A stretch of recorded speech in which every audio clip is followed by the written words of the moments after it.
Kid, why are you dying again? Last time I've been dying all week. Could you fucking get better? Or just die. Hey, have some Burger we're King all dying relax. from the minute we're born, man. It's because oxygen causes... Oxidate. Carl, you say it. Personally, I've always known I'll die alone, so I'm not worried tonight. It's a callback. To what? Star Trek V. That's Kirk's thing. Fuck! Yeah. He should be on this podcast. Well, guess what? He can be our Joe Scrubbles.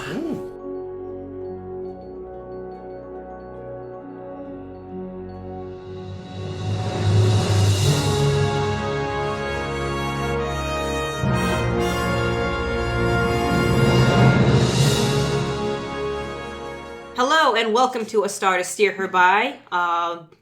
However the rest of the intro goes. A Star Trek podcast. That's the one, a Star Trek podcast. This week we are talking about TNG episodes In the Mind's Eye and In Theory. Ooh. As is typical, I am Ames. I am Caitlin. I am Jake. And this is Chris. And we have a special guest this week. Woo! I'm Carl Danielson, playwright and Star Trek fan. Woo! Awesome. That was more formal than we usually do. Thank you. Tell us your height and shoe size. Social security number, 5'11" mother's maiden name. And 10 quatlooms. Amazing. Let's talk about The Mind's Eye, or the reason why everyone hates O'Brien. Wait. What episode is it? The Mind's Eye. Oh, that's right. We're episode 104. Woo! That's enough of that. Thank you for wooing, Carl. Thank you. Good woo. In The Mind's Eye, Geordi is kidnapped by Romulans, and because they're back. We all remember that they're back. Yes, again. And they're all very backlit too because they're in the shadows and we can't see who they are. Spooky. Spooky. It's a Halloween episode, everyone. Except this is probably going up in November. Fuck. No, it goes up next week, I think. Oh no, 2 weeks from now. It might be a Halloween episode. Anyway. Ooh. Calendars aside, yeah, so Geordi gets kidnapped on his way to Ryza, where he was going to bang somebody, for sure.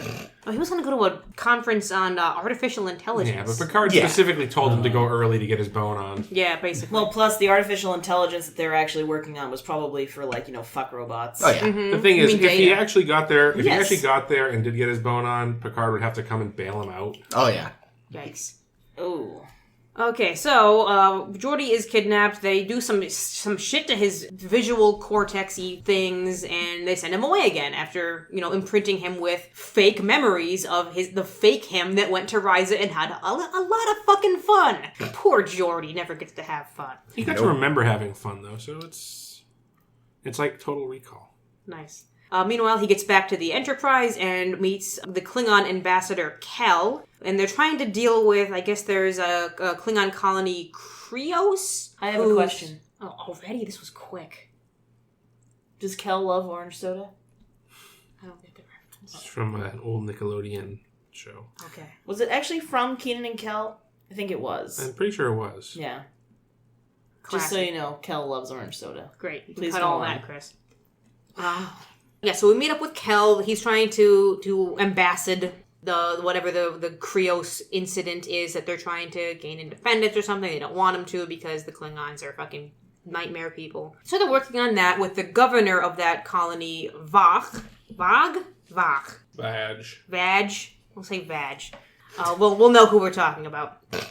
Walk. And then Geordi starts doing some weird shit. Like, say, they check to see these weapons that supposedly the Federation is giving the colonists, and they realize these are Romulans, like knockoffs of Federation weapons. So obviously something is afoot. Then Geordi goes and starts beaming these weapons down to the colony. And he's also not macking on hollow women, for once. It's very That's so strange. unlike him. Yeah, it is He's a little acting weird. so weird. Yeah, it's odd. Also ruining Chief O'Brien's uniform. Yeah, so Vag realizes, we just intercepted all these weapons, so Federation, we're on to you, even though you proved that these weren't your weapons, that they're Romulan weapons, we're still on to you, and it's everything has become confusing. And everyone's figuring out, okay, there's only a couple people who could have done this whole transport thing, and one of them is Geordi, and he's the only one that doesn't have an alibi, and everybody else does, because Miles claims he was with Keiko, but that's a lie that we can't see through yet because we still think they love each other.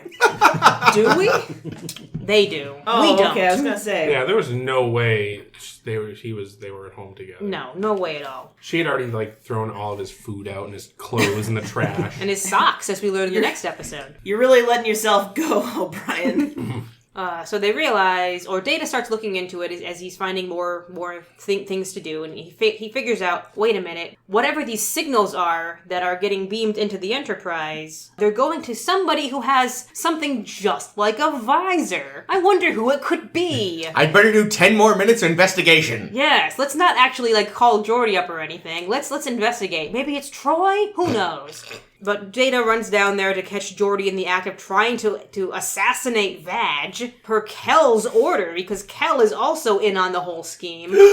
Dun dun dun. But then Picard knocks the phaser out of his hand, blasting a hole in the ceiling, I'm sure, which we don't get to see. And saving the day so that Vag is okay, Kel gets taken by the Klingons to, I'm sure, be torn to pieces. Oh, hopefully. And Troy gets the formidable task of making Geordi okay again. He never will be. He never was.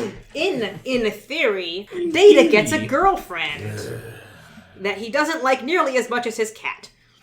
So really the romance here was between Spot and Data, which was a lovely episode about cat food and making sure you keep your door closed lest the cat run around the ship. Mm-hmm. So we meet Jenna DeSora, who's on the rebound and looking for some dick, and looks at Data and realizes, wait a minute, I heard you've got one of those, yeah, and that it's fully functional. Let's talk about this. They start making out and start, dating and all this stuff after Data realizes, let's try a relationship sub-program after Riker tells him to go get laid. Fucking Riker. Meanwhile, these flowers worked for him before. We are in the Mar Oscura, which is an unexplored dark matter nebula, and all the dark matter in the nebula starts doing all kinds of hoodly-whatsits to the ship, like stacking chairs and making Bev drop things. And I think that might have been the only thing she did this episode. No, didn't she give Data some advice? She didn't, no. She didn't? No, I don't think she did. Dude, okay, wait, I'm gonna pause right here. Whoa. Of all of them, she's the only one who was ever fucking married. He doesn't go ask her. She fucking made it all the way. Look, but her husband's dead, so... Yeah, you're right. She probably just didn't want to rub it in. She's still recovering from the whole worm boyfriend thing from last week. She still has a boner for Picard that she can't talk about, fucking ever. Yeah. So, I actually like to think that her part of that montage was actually cut, but it was just her passive-aggressively, bitching about Picard. Well, sometimes you care about someone and they act like you're not even there, and they bring their fucking whore girlfriend onto the ship and she just, trashes. Alternately. I got the scene. It was Data goes, he's like, I need you to teach me about what I need to do. And she's like, okay, meet me in the holodeck. So they go to the holodeck. She does this whole dance program with him. And then he's like, no, I thought we'd be lying down for this. And she's like, oh, you didn't tell me you meant horizontal dancing. The mattress mambo. As I say, alternately, it's just her crying about Jack for 10 minutes. Yeah, crouched down and kind of rocking. Yeah, fetal. Fetal, but on her feet still. Or talking about how she lost her glowy boyfriend that time. Oh, that guy. Glowy boyfriend. From Transfigurations? Yeah. He turned into an orange blur. She's really so what's she doing? So she's got her, the unrequited love for Picard. The terrorist boyfriend. Oh, glowy boyfriend. Worm boyfriend. Bat in 1,000 beds. Seriously, this slut gets around. Why is Data not asking her for advice? Anyway, continuing. Sorry. Continuing. So the Mar Oscura is doing weird shit to the ship shit, such as horribly murdering a woman by trapping her in the floor. Holy shit, that was some Jumanji bullshit. That was there. awful, actually. What was that film? Jumanji. Why do you say Jumanji? I don't remember that. They got trapped in the floor in Jumanji. It was a quicksand floor. Oh yeah, that's different. I was thinking of that film about the battleship that they were, I don't know, the Philadelphia Experiment. Oh, I don't know it. Yeah, it's about battleship. It was a weird movie from the 70s, I think. Nice. Yeah, so they realize, fuck, all this dark matter is going to fuck up the rest of the ship if it gets into the warp core, or if it gets into Livingston's tank, or what have you. Or kills someone we know. Yeah. And care about. So Picard, for no reason at all, other than to get himself more screen time. He directed this episode, by the way. Oh, yeah. Picard did? No shit. Yeah, he did. He decides, I'm going to go out and man a shuttlecraft and, Rudolph my way through this fucking shit for you guys so that you guys can follow in a path that doesn't have all this dark matter splotch.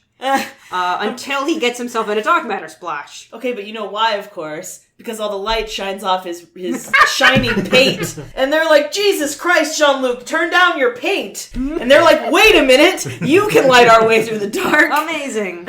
Jean-Luc with that dome so bright. So they get out of the nebula, and they're all okay, and Jenna comes to Data and says, man, Data, it's great having all that dick and all, but I kind of also want a boyfriend who has emotions, like you had for Yar. All those emotions you had for Yar that you clearly had. That there were no emotions, Ames. That this episode clearly states that he's never had any emotions or a girlfriend before ever. Nope, never. He has never seen a woman before in his life. Chris is so mad. This is why I'm saying these things. We already kind of pre-discussed this, and I knew it Why would. do you guys pre-discuss? It ruins everything. Just a little. But anyway, so she breaks up with him, breaking his heart until he deletes the fact that she broke his heart, and he forgets all about it. He had snuggle time with Spot. His heart wasn't even broken. Yeah, no. He was as unbothered as, like, when she literally was like, you're really handsome, and he was just kind of like, eyebrow twitch. I know. Back to work. I'm aware how handsome I am. I thought you were going to say I'm a warehouse, and I was like, what the fuck does that have to do with anything? That's He's really a weird. brick. House. He's got brown. So anyway. So the Manchurian Candidate in space. I actually watched both Manchurian Candidates in the last couple of days. Even the remake? The remake is With good. Denzel? Is it? Oh. Yeah, it's got Denzel, who's great. They twist the ending, which I wasn't expecting. Fair enough. And Meryl Streep is a treasure. Oh, sure. yeah. That's Meryl fair. Streep is always a treasure. That's correct. But I also enjoyed the original, although they could have cut the first half of the movie. That can be said about many movies from the 60s, though. Probably, yeah. They like to take their time with a story. Yeah. Oh, you know what else I watched that this episode was also based off of, because I had time this week to watch more things, is an episode of Voyage to the Bottom of the Sea, which is a 60s sci-fi show about the crew of a futuristic nuclear submarine called the Seaview, which is designed to defend the planet from all world and extraterrestrial threats in the future of the 1970s. It's a show from the 60s. A future of the world in the 1970s. How does a submarine defend us from aliens? Water aliens. I think you're overthinking Haven't it. you ever seen The Abyss? Haven't you ever seen the Silurian episodes They and were the Sea not Devil episodes? Aliens. They were precursors to humanity. Well, they look like aliens, and that's maybe what they were going for. Every time people try to do ocean sci-fi, it never quite works. I don't know why. What do you mean? Sequoias DSV was... You say Sequoias? Classic. Yeah. Sequoias! It's okay. You said that very weird. There was that dolphin with the speaky thing. And Wet Wesley, his friend. Wasn't there a Stargate series set underwater? Atlantis. I never watched it. Yeah, I never... Yeah, no, I... I really They don't should watch drown. the Stargate ones, though. I hear they're the good. film alright. The film was alright. Anyway, sorry, you were saying yeah. Sequest 1960s. Voyage to the Bottom of the Sea. Right. Yeah, there's an episode called, I think it's The Saboteur. This was a really, long-lived series. It had 4 seasons, but over 100 episodes. Holy Wow. balls. Because they had, 30-something episodes a season. If TOS had a 4th season, they would have broken 100. Yeah, well, they did. But how many good ones? That's true. That's true, with no 50. set. Less and less set every episode as they go along until they're all gem. Which I'd be okay with. So yeah, so this episode, they start with brainwashing one of the guys in the submarine so that he'll go and deactivate these missiles, these explosive-y things. I forget what they actually were. They look like giant torpedoes. Kaboomers. Yes. So he would deactivate those so that whatever government these guys worked for, which I missed. There were a lot of details I missed because I only watched the one episode. Terribly out of order. So that they wouldn't be a threat to whatever this other entity is. And also that he would kill their captain. And I guess every time he saw their little logo, he would be triggered into go and check what his next assignment was, which was hidden in a matchbook. And he had a special bar of soap that was hollowed out to have a magnifying glass so he could read the tiny bottom of a matchstick that his orders were on. That is the dumbest place in the world to hide. It was A great. microfilm. Also, Episode. there's no reason he couldn't just own a Magnifying glass. Listen, the hollowed out soap seconded as, a fleshlight. Yeah, it was actually the way that he got it back onto the ship was it was in his shaving kit. So that they wouldn't, say, why the fuck do you have a magnifying glass after you just came back from, shore leave? So Carl, you specifically asked me on, in part because of this episode. It's because we brainwashed him. Share us thoughts. This is, I really like this one. It's sort of hard for me to be critical about Star Trek in a way, because I watched this for the first time when I was 12. It's really easy for us to be critical of Star Trek. I can do it, but it's always, it's hard to have critical distance a bit.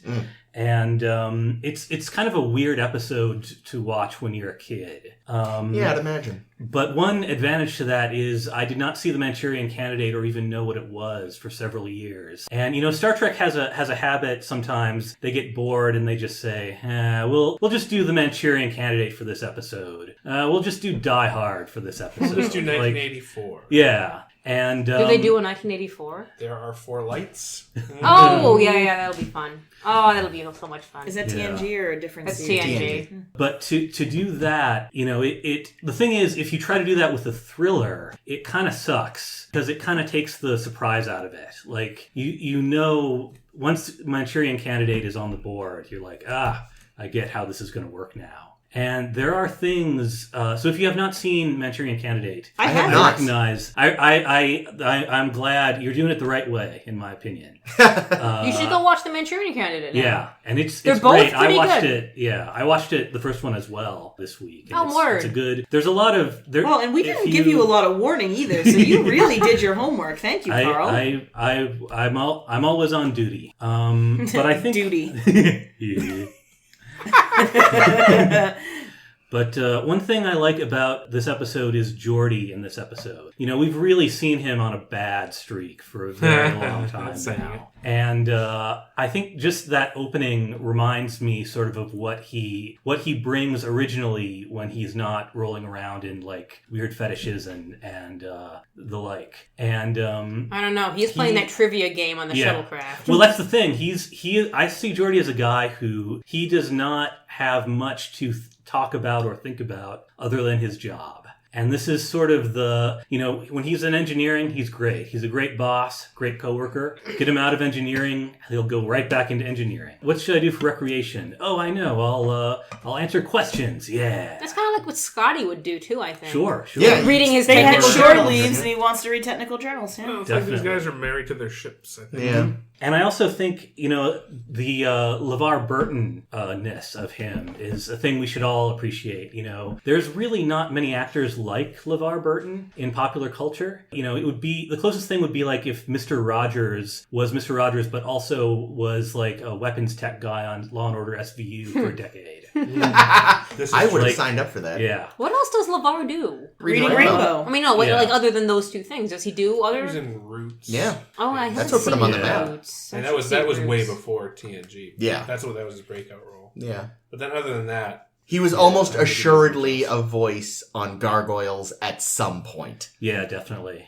Because Gargoyles, I think, literally employed every major actor from TNG at least once, if not in a recurring role. I was going to say, Riker was in it all the time, Yeah. and wasn't Marina Sirtis Desdemona or something? I think I so. think we Yeah. talked about that. Yeah, that sounds familiar. Yeah, he's big on education initiatives, so he still does a lot of that, even with not directly with Reading Rainbow. Well, he has 73 acting credits. Yeah, he does theater too. I think, or he did. he does. I think he does a lot of one episode stuff. He'll show up on an episode. Yeah. Yeah, I think He's been on Big Bang Theory thrice. I think he also As does a lot himself? of. Yes, as himself. I think he's also directed a lot of television. Yeah, a lot of Star Trek too. Yeah. And Heat. Sorry, go ahead. the difficult thing, I read an interview with him once where he was like, I did not like the visor originally because it covered my eyes, and actors need their eyes. Yeah, there was an episode But- where they almost wrote it out. Yeah. And then they gave up Pulaski on it. hinted at it. Right. Right. They were thinking about that. Not to interject really Then they quick. had to get rid of Pulaski. That's what happens when you Too don't busy pay the getting visor. stuffed with crumpets.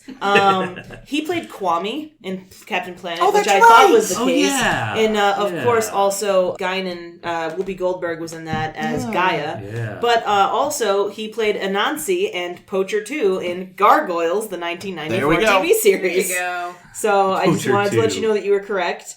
Yeah, I think among other things. there's not a lot of other great stuff. He apparently was in some Batman animated series. Nice. Oh my god, as a Hatter henchman. So he did a lot of voice work. Yeah. That's what we're learning. He's got a good voice for it. Yeah. He was in a Murder, She Wrote episode. He certainly got a face for it. Oh, he's got a nice face. Ayo. Yeah, he's actually very pretty. But you're saying about his face is always hidden. Either he's the doing visor. voice work or he has a visor. And this, I really think he was just the right person to choose for this plot because it's all about eerie stuff underneath the surface. It's all about stuff you can't quite see. And like when he can't see, he can't see, and we can't see him. Easier for him to lie. And yeah, the great thing, I can kind of there's a shot where he's walking through the corridors in like wide angle lens, and I think I wrote down in giant letters Kubrick. Yeah. These people who made this episode wanted to be Kubrick so bad. Yeah. Well, I mean that whole also like just the whole scene on the Romulan ship is very reminiscent of Clockwork Orange. Oh yeah, Sure. I wrote down. Wow, this is beyond Clockwork Orange. It's Clockwork Ultra Orange. Yeah. Or maybe Clockwork Lime. Yeah. But yeah, I noticed the wide angle as well in that quarter scene, and that was something that they used a lot in TOS when they were trying to show somebody that's like kind of not quite right, a little out of their mind, a little crazed. Yeah, they'd reach for the fish eye lens crazy. So they kind of that was also kind of like as much as it was an homage to Kubrick, which it surely was. It was also a bit of a throwback, I thought, to TOS, which was nice. And I think you make a good point too. I feel like because you can't see his eyes with this one, it's easier for him to switch between like regular Geordi and brainwashed Geordi, and you as the audience don't necessarily know right away. Because I feel like if you had an actor you could see the eyes, they inevitably would have done some kind of like 60-yard stare. Yeah, like middle distance thing that he may have even been doing under the visor, but we as the audience can't see that. So every so often you're like, oh, he switched and I missed it. Okay. He's not doing zombie arms, so I can't tell. Exactly. Because middle distance stare is definitely the like zombie arms of brainwash stories. I like how even the Romulans seem to know that if anyone on the Enterprise is going to have a bad day, it's going to be O'Brien. Oh my god! Every seriously. I actually noticed, and this was funny to me. Like you can tell that this isn't real because O'Brien has friends at the table, and then when we see him again in 10-4, he's all by himself, and Geordi throws his drink on him. He's all by himself. I'm like, that's better. That's the O'Brien we know and love. Well, that's because Keiko was like, you cannot have friends anymore. Yes. That sounds right. You might like them more. That is how women do. What was funny was that was funny too was in the simulation, like he kills O'Brien, and everyone's like, "Yeah, okay." Yeah. Hey, can I sit with you? Yeah, totally. Come on down. And then I don't know if you noticed this, but he like just shoves O'Brien's foot out of the way that was still kind of in the air. He's like shove, and then he just sits. I missed it. That's great. A good bit of like visual comedy for an otherwise dark scene. Yeah. Supposedly, I don't know if Carl noticed better than I did, but apparently there was a moment of visual homage to Manchurian Candidate in that scene, but I don't know what it was. I didn't pick anything pick up on anything specific, but there definitely is. I mean, they reminded me a lot of the scenes in the original movie, and I think the way that he plays Hypnosis too is very much like the way like Lawrence Hurley does in the movie and stuff. Like that at all times he sort of looks like he's mildly irritated, but basically keeping it together. You know? Well, and that's better because that's more believable. Because like, there's too many things where in Star Trek and in fiction in general, like where a character's been brainwashed or mind controlled, and it's like they are not even remotely acting like themselves. How is everyone not going? What's wrong with you? Yeah, but he was basically what's interesting and like. So possibly a bit of a plot hole, maybe, I don't know. So they're sending commands to him using the E-band signal generator that what's-his-face has. Larry, what's-his-face? Kel. Larry, what's his face? The actor's name. Larry David. Because I was looking him up because I actually Larry David the Clayton. No, I actually thought he was a different actor. No, he'd be a Ferengi if anything. So I looked him up, and it turns out he's not a different actor. He wasn't the actor that I thought he was. This is his only Star Trek credit. Well, this is his only Star Trek acting credit. He does have a Star Trek directing credit. He directed Charlie X. No shit! Oh, that's what that was. I saw the reference and then I didn't even write it down to remember.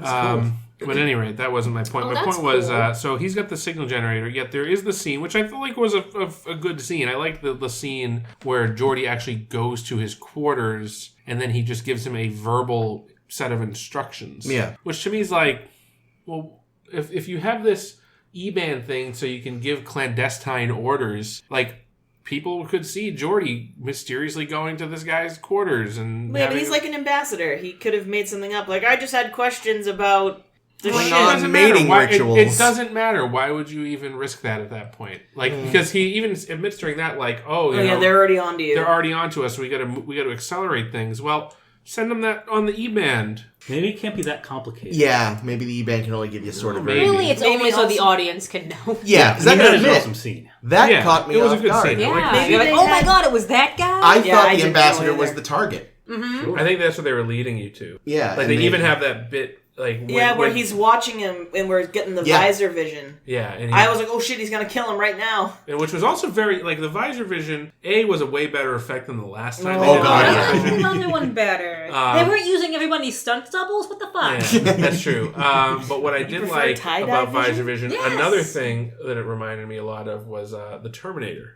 The yeah, Terminator yeah. film. Yeah, Ooh. I can see that. Do you see Terminator Vision in the first Terminator film, or only like the subsequent ones where he's a good guy? No, I think you see it in the I think first you one. see it in... No, you definitely see it in the first Oh, one. I don't remember then. I'm like 90% sure you see it in the first one. Yeah, I'm sure you're right. I've only seen it once. It was a while ago, so I just don't. I think...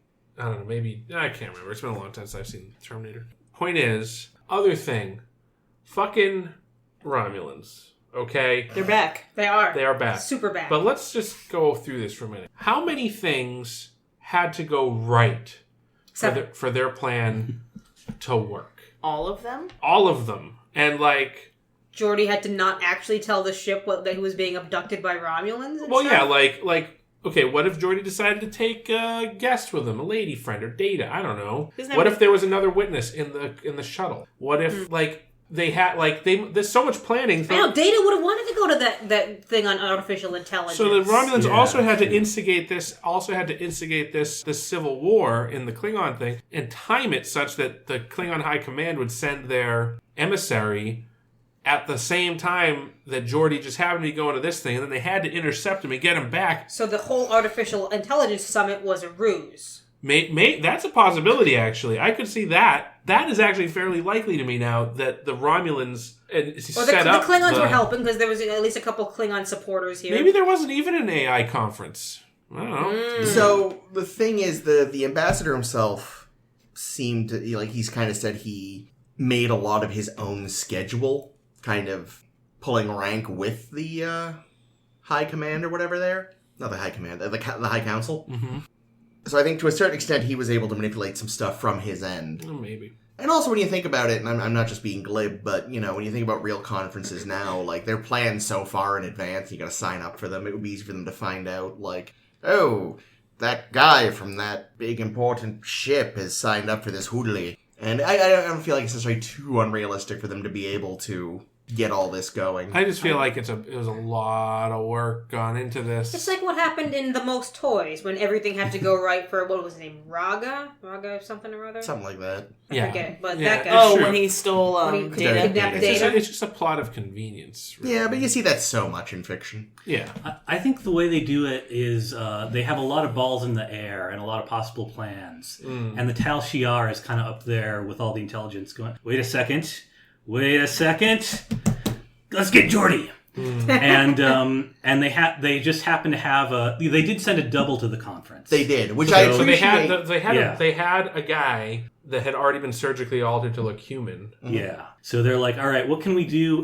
I imagine all their plans when it's go time, it's triage. It's like, all right, we got a guy who looks like this guy. We got this guy's going out of range. Let's make it happen, people. We got You this know- very specific hardware to interface with Geordi's head. Do you know how many times in this episode I yelled, "It's Tarsus after all! They should have locked that fucker up!" Yeah, Simon Tarsus. I mean, he's already in the gulag at this point, so he's no longer on board. Like, they make it sound like that episode had a happy ending, but No, I'm pretty Tarsus is being tortured sure. daily. Yikes. He lied about his heritage. He deserves it. Yikes. Yeah, no, I think It was kind of cute, though. I do. Okay. I do agree with you that it would probably. I feel like with the Romulans, it feels like a very Romulan thing. That it's like, all right, we have all these possible plans. Let's see what falls into place, and we'll activate the appropriate plan. And the other thing, the Romulans have been so ineffectual up until now. Like, maybe that's what they were doing all along. Maybe Setting they were up like, so many dominoes. We're going to threaten you and then leave. We're going to threaten you and then leave. And then, they lull everyone into false sense of security. Well, plus it could have been like fact-finding a little bit. Like, all right, who is on the USS Enterprise? And think about it, last time we saw them was the time they duped the Federation, got their deep cover ambassador spy back. True. Oh, yeah. They've been building up this whole time. That was kicking shit off. You're right. And like this definitely feels like one of the first times that we've had Romulans, and they are actually, like, you can sort of see their gears in motion. Their backness. Yeah. How back they are. For all we know, maybe some of the intelligence that the fake ambassador, And Jadan's been giving info too in his syringe thing. Yeah. Mm-hmm. So like this could all have been stuff that could have been leading to build to this operation with Geordi, maybe. Yeah. Like Jordan could have.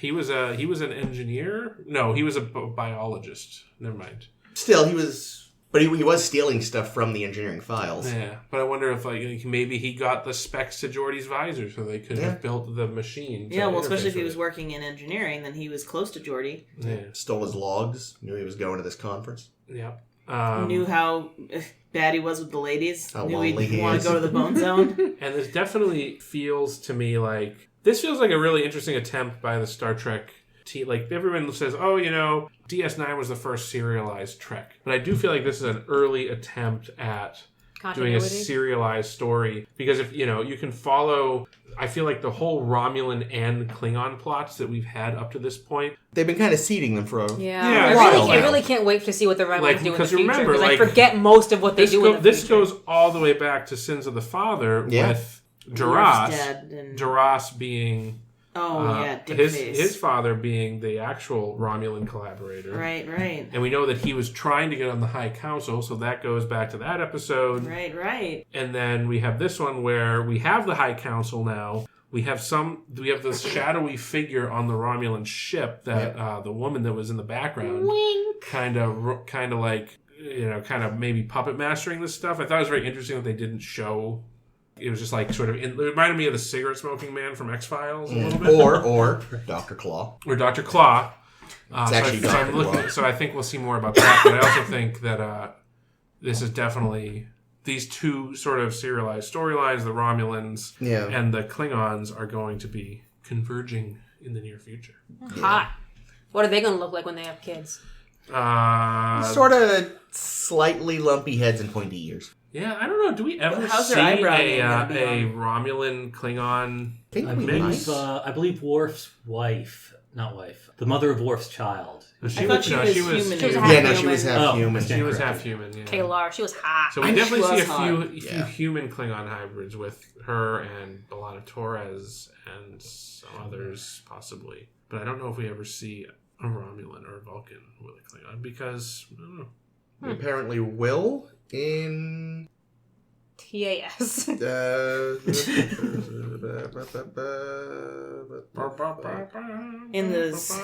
some shitty trilogy. We will of books. see in TNG at some point. Oh, cool. Oh, fun. No way. Cool.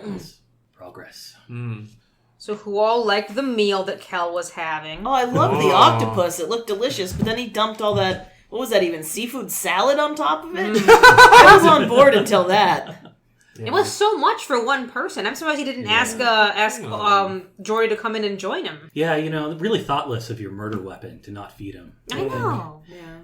I found it I actually found the food kind of cartoonish. Like it is a little bit. I mean, it's no mealworms and grubs, but it's still in that realm of like Klingon food just looks like a horror show to humans, and they definitely just ran with it this time. Plus, he's an ambassador. I mean, he's going to a lot of dinners. He shouldn't be eating that much on his own. Have you seen him? He's getting a little chunky. True. He's also, really letting himself go. He's not just an ambassador. He's a conspirator. Right. So that's double. When you're a double agent, you're eating for two. He's eating his guilty feelings. Eating for two sides. Yep. The interesting thing is, it is kind of a shame that Picard immediately handed him over to the Klingons. No way, it was great. Well, it was great in that he's probably going to get... But here's the thing, the Klingons are probably just going to torture him to death. Yeah. They're not going to get a lot. they're not going to get any information out of him, I would doubt. That is true. The Klingons are bad at doing the information. Like, thing, I would think as that proven with the a Moog Federation interrogation would be better at maybe unmasking co-conspirators than it's true. the Klingon method, which is probably a lot of pain sticks. And shouting. Yes. Yeah, I gotta imagine that, like, Klingon intelligence consists of, like, one guy so desperately trying to convince the rest of the Empire they need to occasionally try this spy shit. And they're like, fuck off. He's like, I want to be a dentist. And they're like, oh, fuck you. You know what else is what was the date this aired? This aired on May 27th, 1991. When did Star Trek 6 go out in theaters? In theaters after this, because we haven't seen Spock yet. Well, we don't see Spock until next season? Until reunification. Yeah. When's that? Is that next season? I think that's the middle of next season sometime, maybe. Yeah.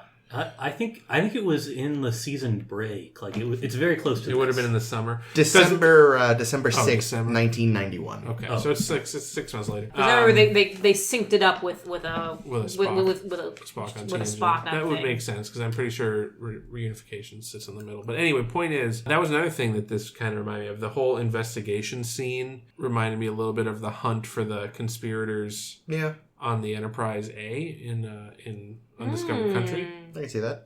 Undiscovered Country's great. It is. Yeah.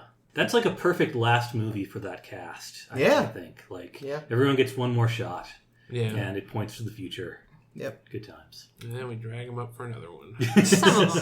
Some of them die instead. That's true. So, nope. What? Nope. I had thoughts and they failed. Oh! So, it is always fun, not that you got to do too much, but it is always fun to watch Picard have to deal with Klingon bullshit. Well, when he was yelling at them in Klingon. Yeah. Which makes me always wonder, like, do their translators work or what? But yeah, nice. You swear well.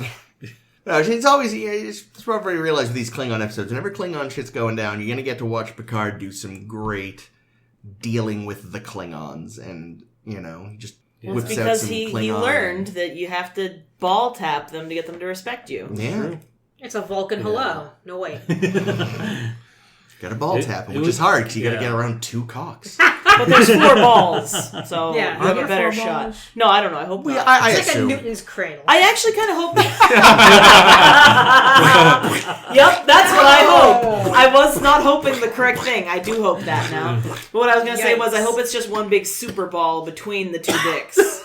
That's even weirder. And of course, That's weirder than a Newton's cradle? The Super Bowl sack is rigged.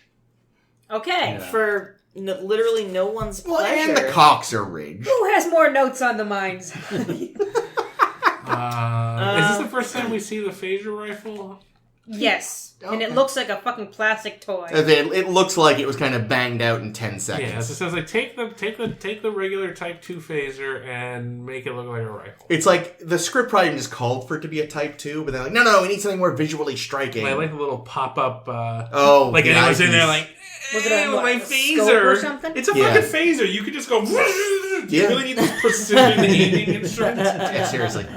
Well, if you were doing an what assassination... is this, Manchurian Candidate? Yeah. Oh, wait. If you were doing an assassination, you might want that kind of accuracy. Yeah, but we know that from Star Trek 6 that for assassinations they use a bolt-action laser rifle. That takes 9 hours to assemble, giving Scotty just enough time to come and tackle you. No, shoot your ass. Like, when you have phasers that can literally vaporize a dude, why do you need a fucking sniper rifle for at all? It's a good question. I think this points to sort of my biggest problem with the episode, which is, I really like the thriller vibe of it, but, the kind of the tech talk and the technical equipment around it kind of ruins it to an extent. Like, Geordi just walks in, we know there's important ambassadors there, they are completely unguarded. Except for Worf, chief of security, but he's on a ladder for some reason.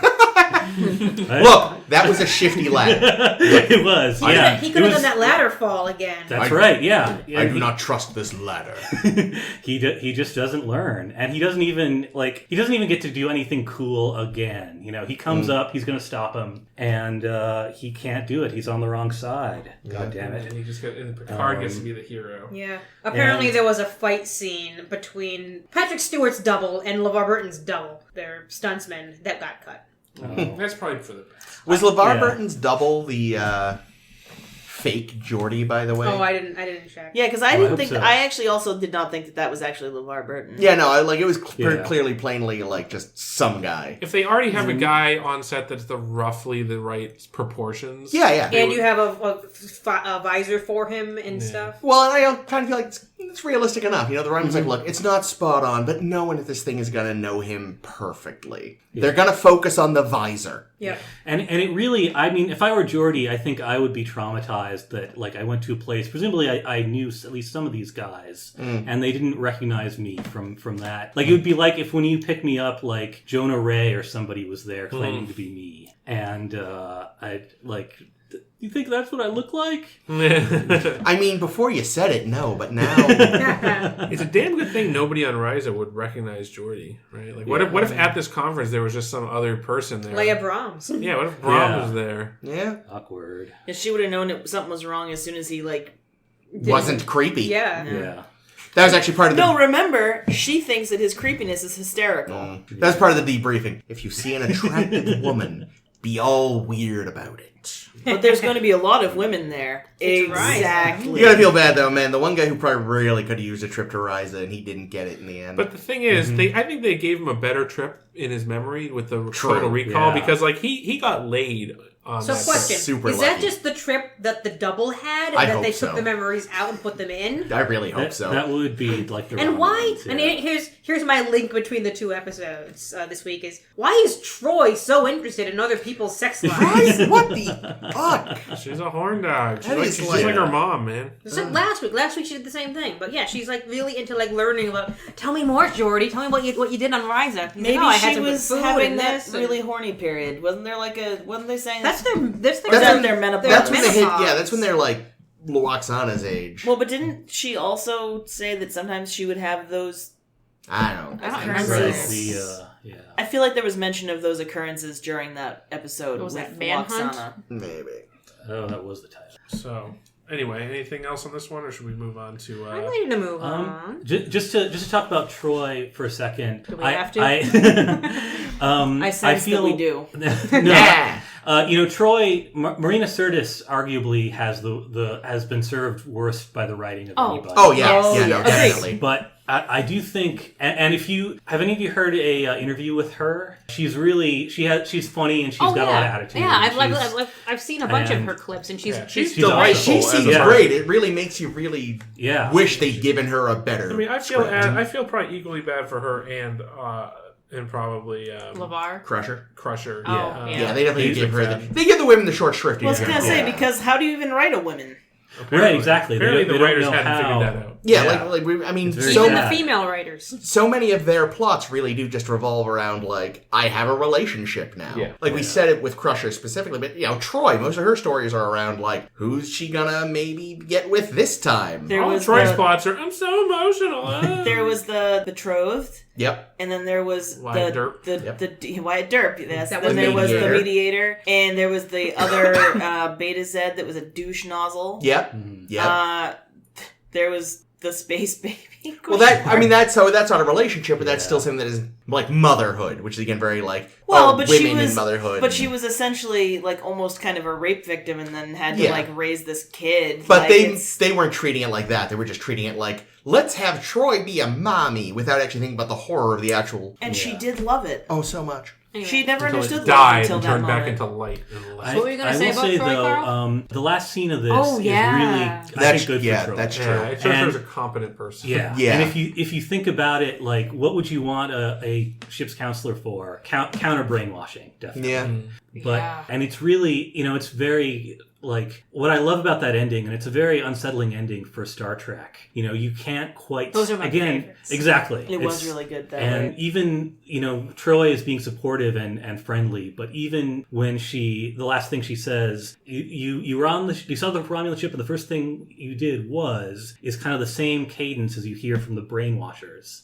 So even as he needs to go through this, you know, it's going to be traumatizing. Yeah. And it's going to take forever. I wonder if they should also be engineering him in terms of, you know, his visual equipment. Right. And I don't know if there's anything left in there that they need to worry about. I mean, presumably the weird whatever it was Beverly detected in his Visor? No, when she detected something was up with his brain. Cortex, even, so they probably the had to visual go in, cortex or whatever. make sure that wasn't like broken forever. Well, yeah, I mean, I think that was more the conditioning to receive those. Yeah, but you have to make sure there's no long term.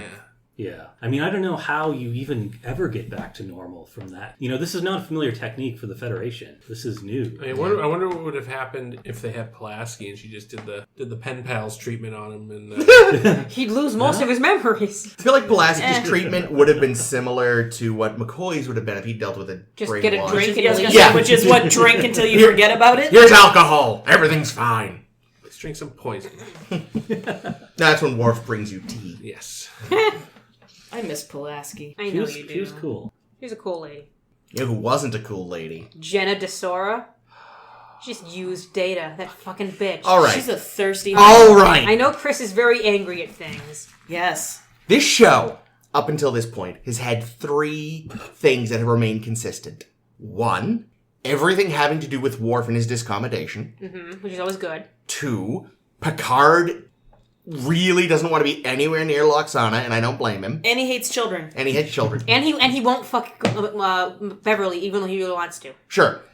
3, Data clearly had some sort of feelings for Tasha, even if he didn't fully understand it. Yes. And then this episode shits all over that for the sake of this useless dimwit fuck noodle.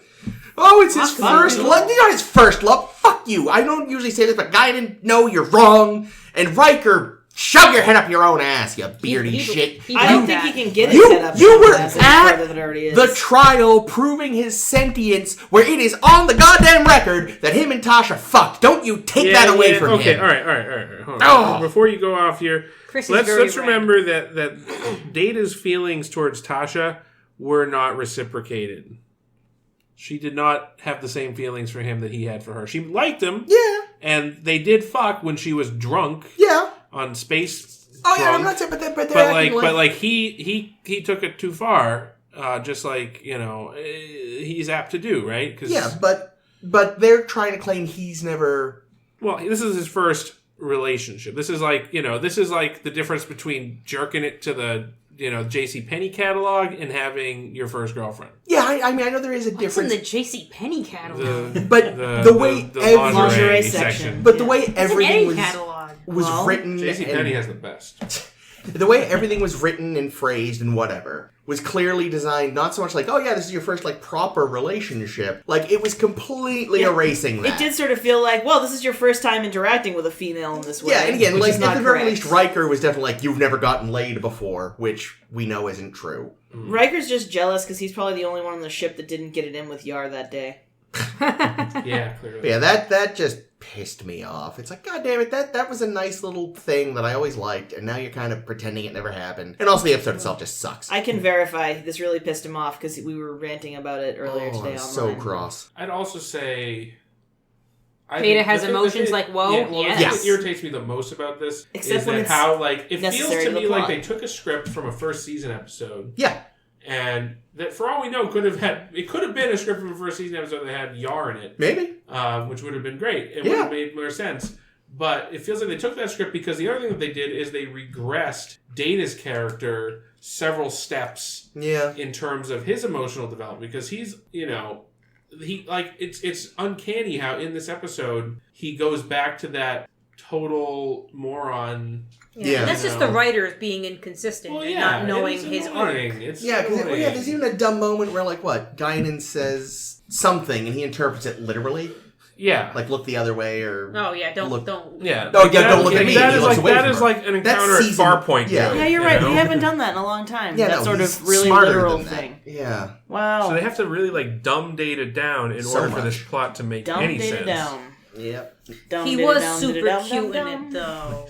No, Did you he see was how fucking creepy. cute he was? He was creepy. I like when he was it. trying to be suave and he No, like, I literally hated turned it. into lore. Like, you know, like Brent Spiner just. Oh God, that's Brent true. Spiner just did lore. Lore is cute, too. No, this was Like I the didn't. facial expressions, the Yeah, voice. the smile, the it was all smarmy, lore, everything. Which I thought was like. I will say the moment that I thought was really whoopee was when he's like reaching for like he puts his arms out for a hug, which That was was also yeah. which was the thumbnail for this episode, which I kind of liked on Netflix. On Netflix, yeah. Yeah. No, this whole episode was hot garbage. Like, and I really wanted to like it because I felt like last week we got some good relationship stuff, Yeah, and it well. made me happy, sorta. And then this episode, I was just like, first of all, it's like you should have known better because he's literally telling you, like, You're talking to the girl? Or? yeah, to Jenna. Oh. Literally at the end, she's like, it turns out you just have no emotions, and it's like That was he the like first thing literally he said said. that at the beginning. Also, like, I feel like, okay, here's the thing. I feel really bad for this woman, and I don't know if I feel like this makes her more realistic or less realistic, but the fact that someone took some considerable time to, like, write a program specifically integrating her blah, blah, blah, that being the nicest thing anyone had ever said to her, I was like, Yeah, yeah. really? Like, She's had what some was rough up luck. with this guy? What was his name? Jeff Derek? something. It was a J name, I think. Jeffrey's Tubes? I think didn't was write it Jeff. down. Jeff? He seemed unimportant, so I didn't write it Jeff down the that one. jerk. Yeah. Yeah, I just, I loved, though I will say that as much as the whole first love thing was annoying, I super loved the montage of him, like, asking people for advice. I like that too. And I actually really like both Geordie's and Picard's answers, because Geordie basically said, ask someone who gives better advice than I do, because I'll just tell you to make a holodeck program out of her, and that'll be weird. Literally, I was See, he owns texting, it. I was messaging Chris. He's like, you should ask somebody who has more experience with, and I was like, someone who's ever had any actual experience with actual women? Not fake Those women like you women? guys are. Those women, yeah? And then Picard's answer is, "Oh yeah, I'd love to give you advice on all the knowledge about women that I have. I'll let you know when I have any." But that was just, You're like, yeah, you You that's got just knowledge, bullshit. motherfucker. Data's like, but I know that you were sticking it to the judge who tried to have my personhood That's the taken thing. from me. Like, Picard even gets Data picked up on that shit. Picard gets laid a lot, but he doesn't have relationships. Well, Yeah, but he also gets a lot of hate fuck. Yeah. he also just doesn't fucking talk. He's a gentleman. True. I think that's what you can say about Picard. I think Riker, on the other I think he spreads the dick around, but I don't think he's vocal about it. Yeah, Riker, on the other hand, is like, let me tell you about these flowers that worked really good. I'm gonna tell you every position that I can tell you, Data. He was There's way this too one, excited. Yeah, he had all the glee of like a 14-year-old telling like an 11-year-old how to get with girls. I feel- That is and the was that creepy? that is the perfect metaphor. well, you know why? This is his fucking fetish. Yeah, This is sure. what it is. He's Sure. gonna, like, drill a little hole in Data's, like, wall and just be like... Yeah. It's like when he told Picard to get the fucking Horgon. jump Haron. Oh yeah, Horgon. What word am I using? What did you say? No, 'cause I don't know. If you have the Chicharrones. Horgon, it means you're down for DTF? like but I think the word was similar to what you Okay, said. It was maybe. like Something. Yeah, Jor- the Horgon. the Horgon means you want Jehudi Doody. Yeah, you know, you strike the whore gong, it goes gong, and then a whore comes. Yeah. Yeah, so, but I liked the relationship advice montage Yeah. a Even lot. Troy was useful. Yeah, it was good. I liked it. Yes, there we go. Displaying one publicly indicated that one was seeking Jamara Han. Oh, I was close. No, Jamaharan. Either way, very close to what you said.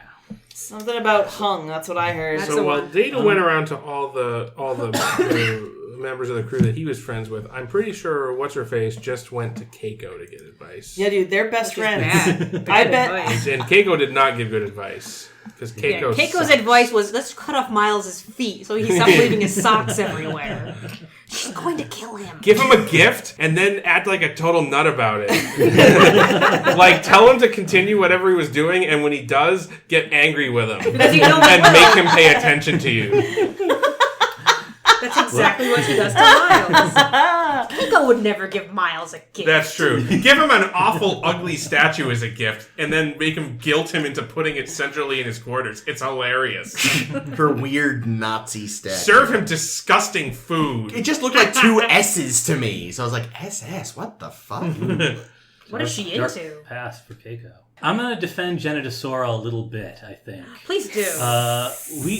We have... She was wearing the old uniform, the early season 3 uniform. That's Yes. right. Yeah. With the seam. She's not... See, that's how out of fashion she is. Like, see, I think we are meant to... Do you think Jeff wouldn't let her go replicate a new uniform? Was he some kind of really weird, abusive control freak? Maybe. Oh God, I hope not. Me too. Go on, Carl. Sorry. So we have. I think Data's regression is more a function of. I don't see this as Data's first love. I see it as his first conventional relationship. His first girlfriend. His first girlfriend. His first side piece. Yeah. And I think maybe That's not what that means. His first prime piece. I'm pretty sure a side piece is like when you're getting it on the side from your Oh, relationship. I thought it was something that you held at your side. No, I'm pretty sure a side tail That's is like arm when you're. candy. Yeah, that is arm candy. Good for you. That was good. I think this I thought episode is ring most pops were arm interesting. candy. That's Sorry, finger. That's Carl. for your finger. Sorry, Carl. I think this episode is most interesting as kind of a half rom-com, but of like a rebound relationship or like sort of a failed attempt to make a robot boyfriend. And when Data is making those mistakes and the season 1 level jokes, I think his maturity level with relationships is at a season 1 level, even as the rest of his personality isn't. Yeah, Sure. even Troy says like this isn't like just having any other friend. A relationship is an entirely different creature. Definitely. Well, and I think you're right too, because there were a lot of times where the gag you could almost hear like the laugh track running. Yeah. You could hear the joke coming. You a mile don't want to away. continue our lovers quarrel. You can just hear like The that's not cat's out of funny. the bag. Exactly. Spot. Exactly. And this, keeping Jenna's perspective in mind as well, think of what it must be like to live in the 24th century, where theoretically you can date an alien anytime you want. Yeah. What is... If it's consensual. If it's consensual. What is another... I mean, Klingons, Romulans, sure, but like, let's say you want to date like a sentient storm or a sentient neural net. Like, As if what a is Cochrane did consciousness that. there? Yeah, exactly. And so she has got to be open-minded. She has got to be like, oh, Data made a program for me. That's the nice... Well, what would a robot do if he was in love with someone? He'd write a program. It's awesome. It's like the mixtape of the 24th Yeah. century. Yeah, I And- think...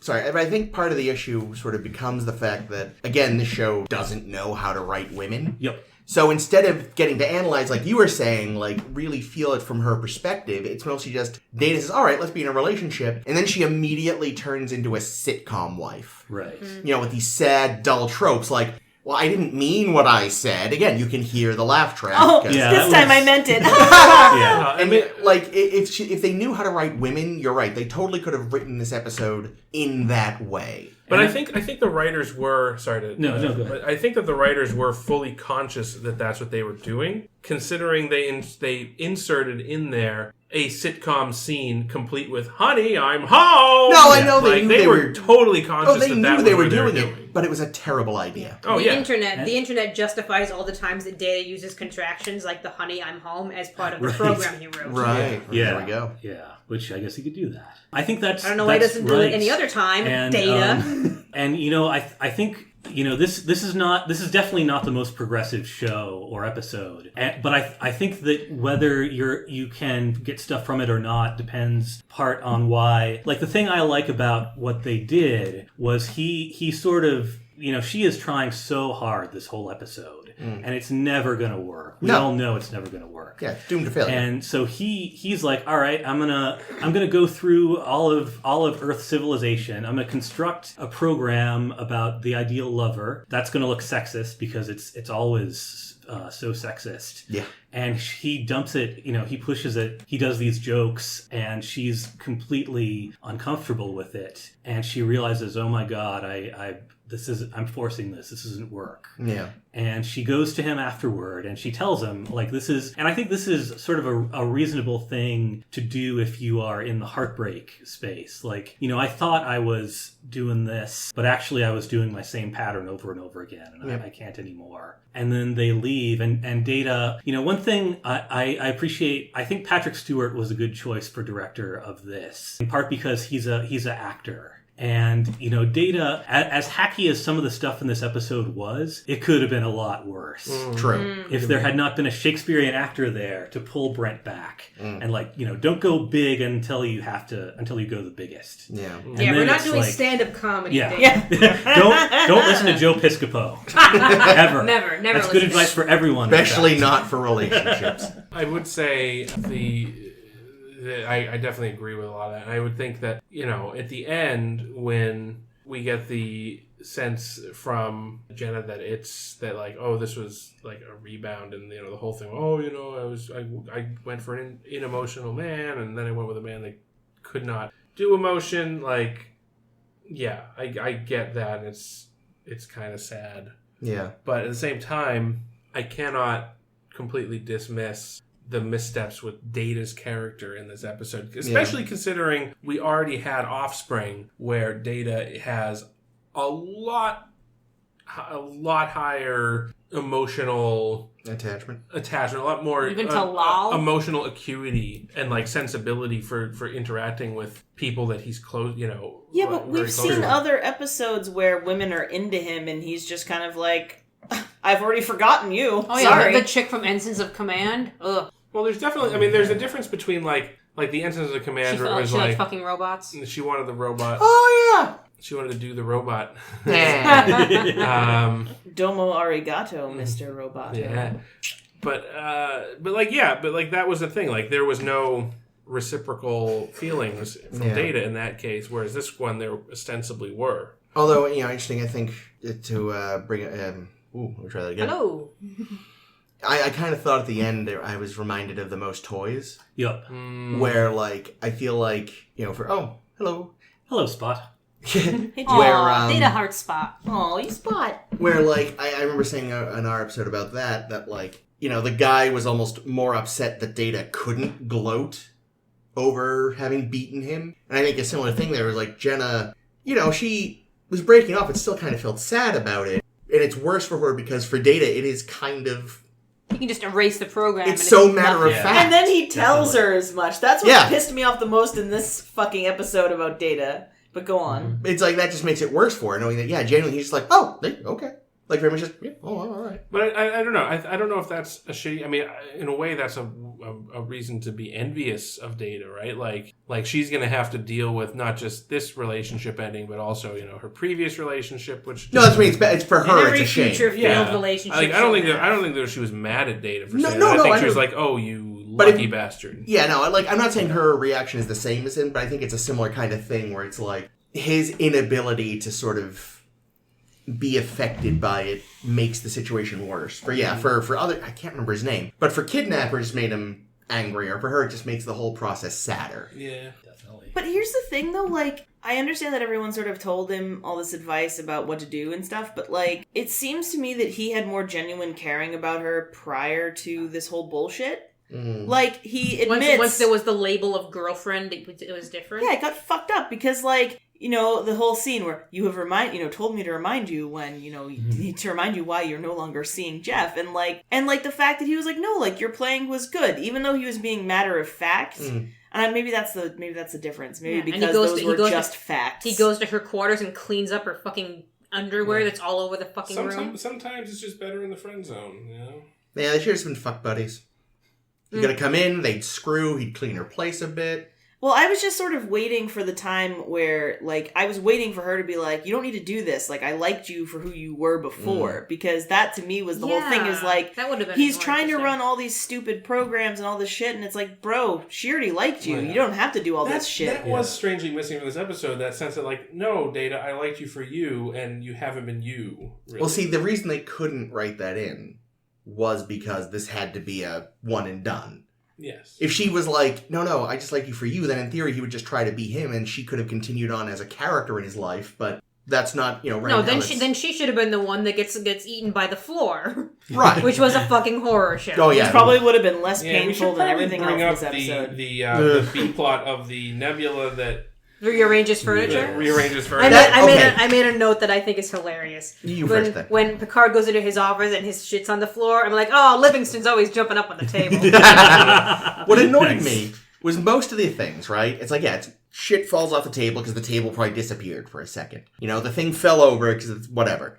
There's no way, based on how they tell us that anomaly works, that all the chairs in the conference room should have wound up stacked in the middle like that. I was thinking that it was that a hole developed in the window. And, it was sucking them. Well, but they all would have been at the blown window. out. What? They would all been at the window, not... Well, No, they were at the window and then they fell down. Oh. That's a good and ended up Did anything get sucked into space? Maybe. Okay, but here's my question. Why did he call in Worf? Because initially I was worried that he was just going to, bat at him with newspaper, bad Worf! Look what you did! Because I think at first, before they knew about the nebula, they thought it was a security thing. They thought there might be some prankster going about the ship knocking things on the floor. Jordy. Yeah. I did notice, I don't know if you saw, the first time when Spot escaped, they thought, who could this have been? And Data goes, other than me and Lieutenant Geordi LaForge, who else has been in this quarters? And they say, no one. If Geordi LaForge was still under brainwashing, they would have missed him again! They never learned. Yeah, sure. I was convinced that that Jenna had gone into his quarters too. and was Oh, naked that's in his bed. But me Data too. doesn't have a bed because Data doesn't sleep. Right. That wasn't what I had not expected, the naked in the bed, but I definitely thought it was her. And I was thinking, that she would have left something, that ugly Left statue. the cat out. Would have left the ugly statue on his table. Something, I don't know. That bitch. She snuck in and added unnecessary pillows to everything, like women do. Mm-hmm. I really think this is a B plot that just irritates me and just pulls from the A plot. And the two plots weren't even connected in any way. No, and it... Yeah. Not that they have to be, but there should Guys, be they were something. interconnected. They both took place in the same ship. Yeah. It's fine. And also, Data was it involved happened with to Data once. Jenna melting into the floor would have been a much more fitting end to their relationship. Yes. So, wasn't there another episode where Picard, piloted them out of a danger zone by leading them in that a was shuttle? not Samaritan's Booby Trap. Okay. Oh, yeah. So I wasn't just yeah. imagining that. But So, he wasn't in a shuttle. He was just at the helm. oh, that's right. That's right. Yeah, but he did take the con as Yeah. it were. Yeah, I read a lot of Well, and stupid Dumb Picard.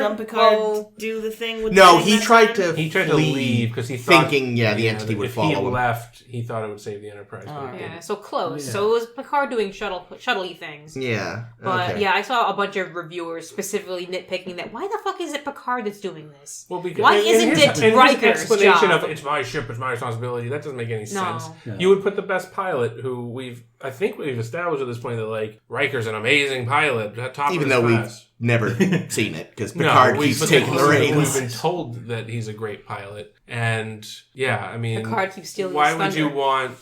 I feel like you would want, even if it's not Riker, you would want the best pilot. And you probably want Data. I was going to say, isn't the best pilot Data?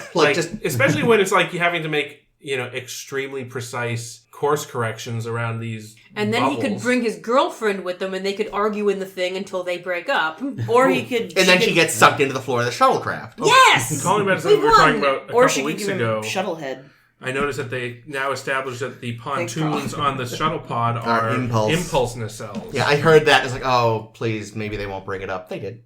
Yeah. You did, you bastard. Well, no. It's good clarification. For what because we're trying to figure out what they were. It is. I still think they should just have warp. I think what we have here is a bit of senioritis in this season. I don't know if you guys have seen this, but it seems to me once you hit about episode 20 in a given season of Star Trek, they start getting bored. And they stop trying. All right, we're going to have a thing where, parts of the ship vanish out. Well, sometimes they often that's true. do They hold the final episode. Yeah, but there are 2 or 3 sort of off bottom ones. of the barrel just episodes. beforehand. It's okay, we got a couple left to do. Yeah. I wonder if it's not just that, this is the point in the season where they're going back to the to the shelf for scripts. Yeah. Like, okay, Definitely. all right, it's hard enough to write 15 or 20 good episodes of for a series of television. So, well, we have all these old ones that were not too bad, or whatever. Just basically like... Well, they're still dipping into the phase too well on occasion. Didn't we have one of those a few weeks ago? Here's a question. Do we think that what's happening is that some sports season starts around the end of that? So they're like, let's just lump all the shit at the end because nobody's going to watch it anyway. And then we can just blame the bad ratings on the sports ball that's happening. Yeah, this is May-ish time frame, you Not said? major happening. Yeah, this is that's- this one is that's June 3rd. That's like near the start of the baseball Spring season. training. Yeah, it's nothing major. It's not Question like a playoff period. It's not. Well, yeah, anything let's be real. huge. Star Trek fans aren't watching sports ball. Yeah. Really, if anything, Star Trek, when I was a kid, generally started around this time, and this is, building up to World Series season, so... Sure. And I definitely, as a kid, Star Trek got canceled for football all the time. It really pissed me off. Yeah. The Simpsons too, because whenever Bob's Burgers. like, because no football game takes only 3 hours. No. The first 3 quarters take 20 minutes, and the last quarter takes 3 fucking hours. Yeah, no, that pissed me off so much as a kid when I, still... Yeah. They Actually, never allotted enough time. I was at my parents' recently. They finally moved Bob Burgers to a later time slot, so it's getting canceled for football less. Yay. Nice.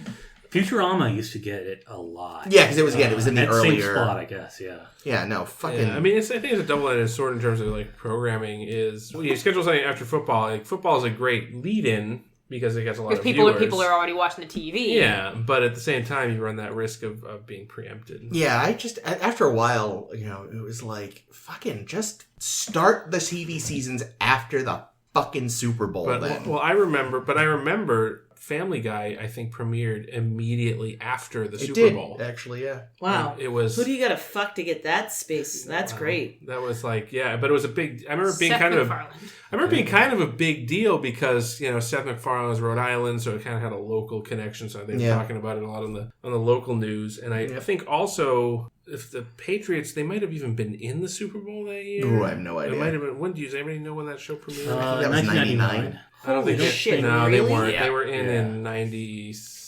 Actually, no. I think Nah, they were in it once in the 90s when they lost to 98? Green Bay. Then they weren't in again for a while when they beat somebody. it was 2001, 2003. I don't remember. Something like Yeah, that. I came here in 1998, but when I was here, the sports fans were still sad and depressed. The revival had not happened. Yeah, no, the Patriots were still bad. The Red Sox hadn't won a thing. The Bruins and the Celtics hadn't been good since the 80s.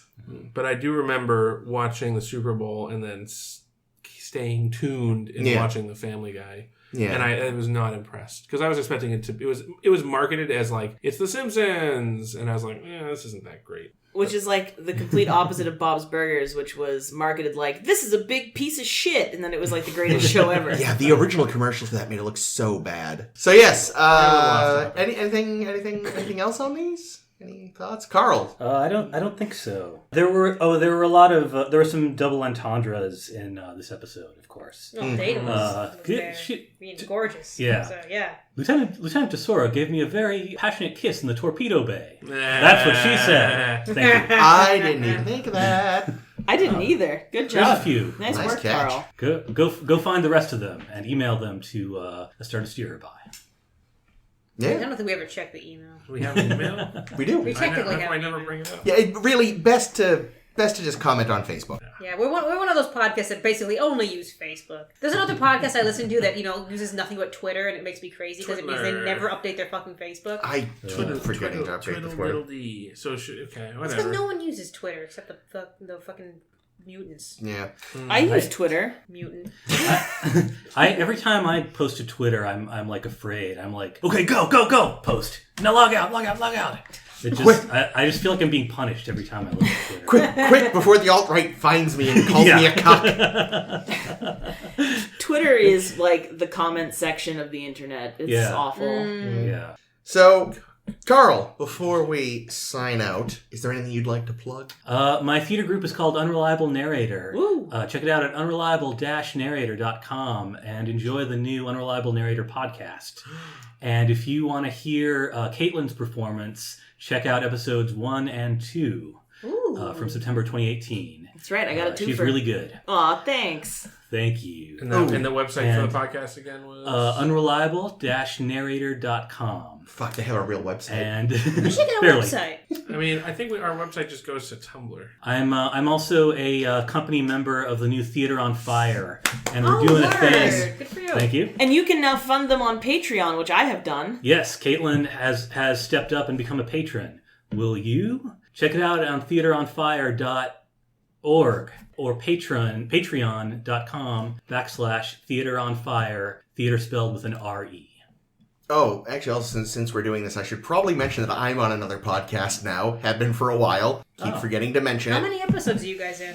By the time this goes up, I'm not sure. Like 6? Still just the one. But it is called the Resplendent Prana Cast. That's Caste. It is an actual play, I am told, is the type of podcast. It's people playing like a tabletop RPG using the Exalted gaming system. What do you play, Chris? What do you mean? What kind of a character do you play? Oh, I am Vivian. I am a physician. Hot. Ooh. I named myself after a character from The Young Ones. I didn't even catch that, but yes, you did. Yep. Everyone is so busy. Is Vivian very metal? Goodness no, my Vivian is very not metal. You two got anything to plug since we're plugging? I'll plug this show. Good. I'll plug the... So it turns out if you go to sshbpodcast.com, it goes to our Tumblr. So we do have an actual website. Oh, Is We have that a true? website? I just tried it. Well, What, did you buy the domain? I must have at some point. We should do something. I have a with habit it. of just doing that. Look at that. We wow, yes, if you go to sshbpodcast.com, you'll be redirected to our Tumblr. Thank you, Yeah. Jake. You have like essays up on there, don't you? We do. Yeah, we do. Yeah, we make a lot of blog posts. Or Not a some. lot. Ames, every now We and make then. does an a lot of occasional blog blog posts. Yeah, I was gonna do more, but I was going to do more too. I should do some more. You yeah. had some good ideas at one point. Yeah, I was One going of- to go through one of all those the days. Orville episodes and draw and say which Star Trek TNG, episode yeah. they were a direct ripoff of. They rip off other series too. They do. There's Firefly in there. So yes, look forward to maybe that. Or just watch Orville. Orville, actually, I think we should cover It's one day. not Well, bad. in It's a not bad. 10-4 It's or just something. very derivative, and I'm not going to hate on it more than I've already done. I still like the hateful robot. So I still just straight up haven't seen it. Read The Hitchhiker's Guide to the Galaxy. It's a great series. Stop after 4 though. 5. You don't need to read 5. Someone told me that. I didn't listen. I regretted it. Stop I at don't 4. think I ever regretted reading any of the Some Hitchhiker series. people tell you stop after 3. I think Is the 4 is show sweet. airing? It is. What date is this one airing? I have no idea. I don't have that. I don't have Like the 2 or list 3 in front weeks from now, of me. isn't Must it? be 2 weeks from now. All right, well, I guess I'll plug Go Fucking Vote, you Yeah, go motherfuckers. fucking vote. I'm going to plug that because you piece of shit didn't vote last time. And you know what happened? We were right, actually. Well, I was right. Yeah, it's so sad. Yeah. Vote yes on question 3. That one.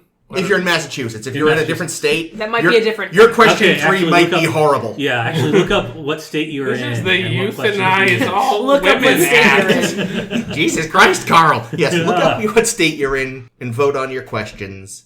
And yeah. Anyway, Jake, we're getting weirdly Yeah, we serious. should probably. Sounds like we're winding down, so I'm going to go ahead and do the wind down, as I like to call it this week. Is that what you call it? That's what I've always called it this week.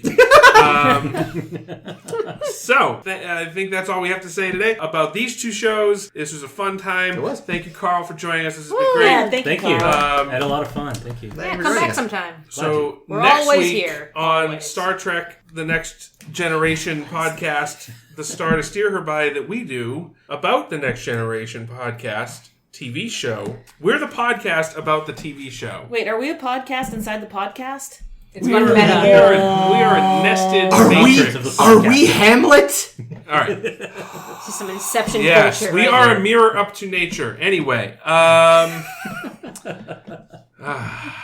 So next time on our show, we'll be covering it's one two-parter episode of Star Trek: The Next Generation with Redemption, which will bridge the gap between, which will bridge the season 3 into season 4. 4 into 5. 4 into 5. That's what I meant. Gap. We also have to do our top 3s and bottom 3s. We then. will. So oh we'll my be doing. God. We'll be doing getting a little. We got a lot of We'll be on top a surprises. little. We'll be bottoms a little. We're gonna do it both. We're switches? We're gonna switch it up. We got a lot of surprises for next week. It's gonna be a special week. Yeah, you're gonna love this. love my nuts. That scares me a lot. Oh, you're gonna love it, Caitlin. Redemption. I'm really Get scared. ready for it. This redemption might be our downfall. Who knows? We'll find out. Next week on A Star to Steer Her By. Until then, you can find us online at StarTrek.com. No. Nope. No, we better you out That's right. Shut up. I know what it is. You can find us online at sshbpodcast.com. That's right. How long have we had that? Probably since Forever. September 2016. I'm not kidding. You're the best.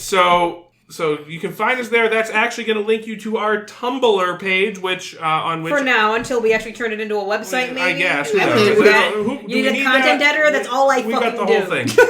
So we'll have SSHB and SSHB. Nope. SSHB Podcast is our handle on Twitter and Tumblr. Woo! You can find us on Facebook by searching for Star to Steer Her By Podcast, which is us. You can find us on Apple Podcast, Tunes, and Google Play. Android thing.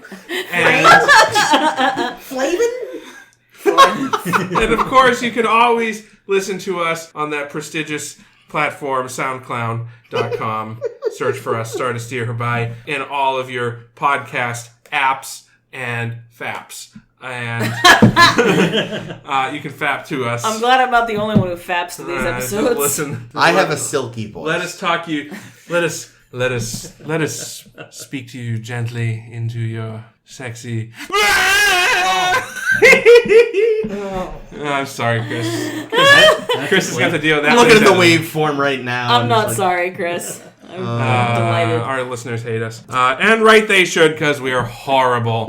Hey, we have a website. And if you agree with me that we are horrible, go on iTunes, leave us that 1-star review. 5-star review. Oh, I mean the Yeah, leave a 5-star 5-star review, but then comment that you hate us. 5-star review, 1-star wording. There we go. Is acceptable. But yeah, keep it with the 5s. We like 5s here. 5 is actually a really terrible number if you think about it. It's not divisible by anything. It kind of sucks. 12's a better number. It should be a 12-star system. Or better yet, a 16-star system, if we're being honest. Why? Why 16? More divisors. You can go a bunch of ways to get up to 16. Plus, that's the rating that Super Mario World is on, and everyone loves Actually, that. 12's better than 16. Let's go back to 12. We're going But back to 12. 16 is a perfect square. That's true, but 12 is 2, 3, 4, 6. Carl, Those ones. I commend you for managing to keep your face from saying, "Is this still happening?" Sorry. You look perfectly calm. All right. Carl's a calm guy. All right. Well, we'll let Carl out of his misery. My name has been Jake. This has been Chris. This has been Ames. This has been Caitlin. This is Carl. Thank you, Carl. Peace and long life.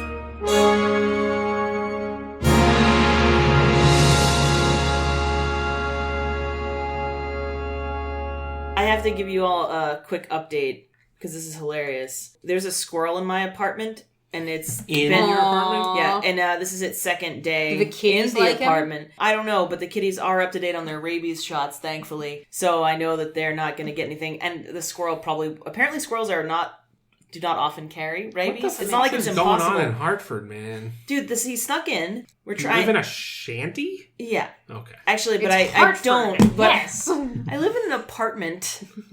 How a do shanty. squirrels get in?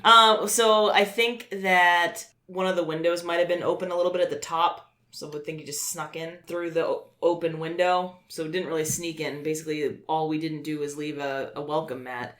So here's the thing. This is the funny thing about this squirrel, and I'm sorry to take this off topic, but I have these 2 nutcrackers. They are shaped as squirrels, and they are little He blends right in. Well, yeah. They're like wrought iron. They were painted. It's not like one of them is a little faded, one's a little nicer. So he came in, was on the table with these squirrels, knocked one of them over, and put a chestnut down in front of the other, which is weird. So Well, now, like, here, friend. yeah, well, and He's I was, wooing one of it's them. like it's like he's in love. He's fucking the So other one. I just got a text message because we gotta put a have a heart trap up there with some peanut butter. You're totally gonna catch a cat. You're gonna get home. There's gonna be a cat in the thing. Very angry cat. But in our brilliance, we forgot that there were apples on the counter. And so Cat came home to this scene. Oh, that squirrel gorged dear itself. God. Yeah, bro, he's hungry. It's day 2. He probably hasn't got anywhere near that trap. Call it a professional. Well, that's what I said. I was like, why don't we just... No, because eventually it's just gonna stay. And you'll have You a pet. can't have rodents in your living space. It's not a rodent, it's a squirrel. It's a rodent. It's an outdoor No, other way rodent, around. which is even It's you kind know of what I worse. mean. Yeah, but at least it's You know, not a rat. Yeah. Yeah, I mean, rats and squirrels are like, No, they're the same They're thing, both except not different- things. They're not things that you different should. tails. It's very unhygienic to have You can give wild it a little animals pink running around. ribbon and call Tutu. it. Well, anyway, Squirrel we're going to girls, probably give it a squirrel. little bit more time with this Yeah, with see if this you can have get a in the heart. trap, see if you can get in the Yeah, trap. hide the You apples. can't, but Well, those were the apples. They, I Have have assume you have been seen it? Do you thrown. know how big it is? I have not I personally wonder if seen it's it. big enough a cat could take it. I doubt it. One of Caitlin's cats? All right, so, I mean, Probably if they work together, but that'll never Aw. happen. They're kind of both lazy. Yeah, that's true. Whitey would get him. So sorry, what was You can borrow Whitey for a week. before the before we got onto the This has been squirrel Rodent Corner. update? Or Family Guy. Rodent. Oh, very much. Sports preemption.